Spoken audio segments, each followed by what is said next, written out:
বেপে টোটোপাড়ায় সরকারি হসপিটালে মোটা মাইনে চাকরি পেয়েছে। এতদিন কলকাতার ভাঙুর হসপিটালে হাউসটারশিপ করত মাত্র 5,000 টাকায়। একটা নার্সিংহোমে রাত্রে নাইট ডিউটি দিত আরএমও হিসাবে। কিছু উপরি উপার্জন হতো এতে। সদ্য বিবাহিতা অনামিকাকে ফেলে যেত বিপদে, নীরবতার অন্ধকারে। অনামিকা ঘর ভর্তি বিয়েতে পাওয়া জিনিসপত্র গুছাতে গুছাতে ক্লান্ত হয়ে একসময় ঘুমিয়ে পড়ত। ভোরে ওঠা অনামিকার চিরকালের অভ্যেস। এখনই বেপে এসে পড়বে, এই তাড়ায় কাক ডাকলেই সে বিছানা ছাড়ে। বিকালে সন্ধ্যা মেডিকেলে ডাক্তারি করতে যায় বেপে। অনামিকা তাকে নিজ হাতে সাজিয়ে দিয়ে বলে, দেখো, বদনাম যেন না হয়। কেবল টাকার জন্য যে ডাক্তারি তা আমি চাইনি। 10 জন যেন তোমার থেকে মমতার ছোঁয়া পায়। সেবামূলক কাজে বেপে সিদ্ধহস্ত। অনামিকার সংস্পর্শে তার দক্ষতা আরও বেড়েছে। সন্ধেবেলা সন্ধ্যা মেডিকেলের সামনে লম্বা লাইন পড়ে যায়। এইভাবে সেবা হলেও টাকা আসে না। বেপে চেনা মুখ দেখলেই পেশেন্টের কাছ থেকে একটি টাকা পয়সাও নেয় না। ভাড়া বাড়ি, সংসার সামলানো দায়। অনামিকা তাই আবার টিউশন করতে বেরোয়। বেপে রাজবাড়ির রাজ পরিবেশে মানুষ হয়েছে। তার জীবনযাত্রা তাই রাজকীয়। উদাসী অনামিকা কোনো দিনই বেশি স্বাচ্ছন্দ্যের ধার ধারে না। তার মোটা কাপড় দুমুঠো খেতে পারলেই হলো। বেপের দৌলতে রাজকীয় আহারে সেও এখন অভ্যস্ত হতে থাকে। মাস শেষে সঞ্চয় বলে কিছুই থাকে না। এইভাবে কোথা দিয়ে বছর 5 গড়িয়ে গেল।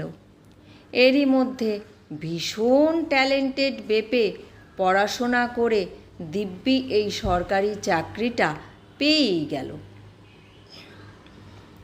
প্রথমে অনামিকাকে ছেড়ে যেতে তার কষ্ট অনুভব হলো। মুখ বেজার করে বলল, একটু গুছিয়ে নিয়ে তোমায় নিয়ে যাব। হ্যাঁ।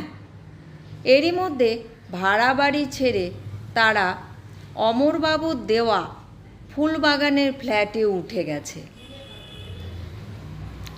নতুন এই পরিবেশ দুজনকে আরও পরিশ্রমী করে তুলল। অনামিকা কেবল টিউশনি করে 10,000 টাকা উপার্জন করে। চারিদিকে তার সুনাম ছড়িয়ে পড়ে। সঙ্গে শাড়ির ব্যবসাও চালিয়ে যায়। তাতেও ইনকাম কম হয় না। বেপে তো একদিন বলেই ফেলল, বেশ তো জমিয়ে বসেছ ব্যবসা। এসবের ফাঁক দিয়ে সুখ পাখি কখন যেন মারা গেল। তারা দুজনেই দুজনার থেকে অনেক দূরে। কেবল কাজের সাগরে ডুব দিয়ে থাকে দুজন। আগের মতো ঝগড়াও হয় না, মিলও হয় না। ক্লান্ত অনামিকা মরীচিকার পেছনে ছুটে চলে। যদি একটু মরুদ্যান মেলে। ফোনে 2-1টা কথা একাকিত্ব আরও বুঝিয়ে দেয়। টোটোপাড়া থেকে এসে প্রথমে বেপে নিজের মায়ের কাছে যায়। সেখানে ভুঁড়ি বোঝ হলেই যে অনামিকার কথা তার মনে আসে এমনটা নয়। পাড়াময় বন্ধু স্বজন আত্মীয়দের সাথে দেখা সাক্ষাৎ শেষে রাতে সে অনামিকার কাছে আসে সারাদিনের গল্প বলতে। অনামিকা কিছু শোনে, কিছু হাওয়ায় মিলিয়ে যায়। ক্লান্ত শরীর কেবলই বিশ্রাম চায়। ঘুম জড়ানো গলায় সে বলেই ফেলে, আমি এখন ঘুমাবো। বেপে অনেক রাত পর্যন্ত পড়াশোনা করে, অনেক বেলা করে ঘুম থেকে ওঠে। ওদিকে সকালের আলো ফুটতেই ছাত্রছাত্রীর কলকাকলিতে ডাইনিং স্পেস মুখর হয়ে ওঠে। অনেক অঙ্ক, অনেক সূত্র বলতে বলতে অনামিকা হাঁপিয়ে ওঠে, কিন্তু থামার জো নেই। বিষাদগ্রস্ত মনে সামলিয়ে যেতে থাকে সব কিছু। বেপের ভাবখানা এমন, তুমি ছাড়াও চলবে। একই ছাদের নিচে দুজন মানুষ অপরিচিতের মতো বসবাস। বলতে দিলে অনামিকা এখনই ঝর্ণার জলের ধারার মতো কলকলিয়ে উঠতে পারত, কিন্তু নীরব নিষেধ তাকে সামলিয়ে রাখে। ওদিকে বেপেও বেজার অনামিকাকে বেশি ঘাটায় না। ফোনের শেষ নেই হসপিটাল থেকে, যেন কিছুটা সময় অনামিকা বেপে নীরবে কাটাতেও পারবে না। এটাই নিয়ম। ডাক্তার গিন্নি হওয়া অত সহজ না বন্ধু। অনেক ধৈর্য থাকলে এই আসনটা মানানসই হয়। বোকা বেপে নিজেদের জন্য কোনো সময় তো বার করেই না, বরং মন কেমন করছে ডাক্তারবাবু পেশেন্টের এমন প্রশ্নেরও জবাব রেডি রাখতে থাকে। পাগলিনী অনামিকা ভাবে, ও কি তার চেনা বেপে, নাকি তার ছায়া মাত্র? বেপে ডাক্তার হলে এমনটা হবে তা স্বপ্নেও সে কল্পনা করেনি। তার জমাট বাঁধা অভিমান আরও জমাট হয়ে কঠিন বরফ হতে থাকে।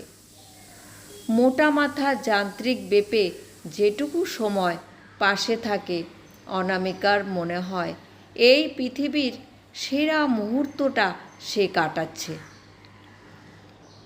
ফ্যাল ফ্যাল করে তাকিয়ে থাকে বেপের দিকে। আর একটু পরেই বেপে চলে যাবে টোটোপাড়ার অভিমুখে। ভাবলেই মনটা মোচড়ায়। আবার ফাঁকা ফ্ল্যাটের দেয়ালগুলো তাকে গিলতে আসবে। কাজের ভিড়ে কতক্ষণ?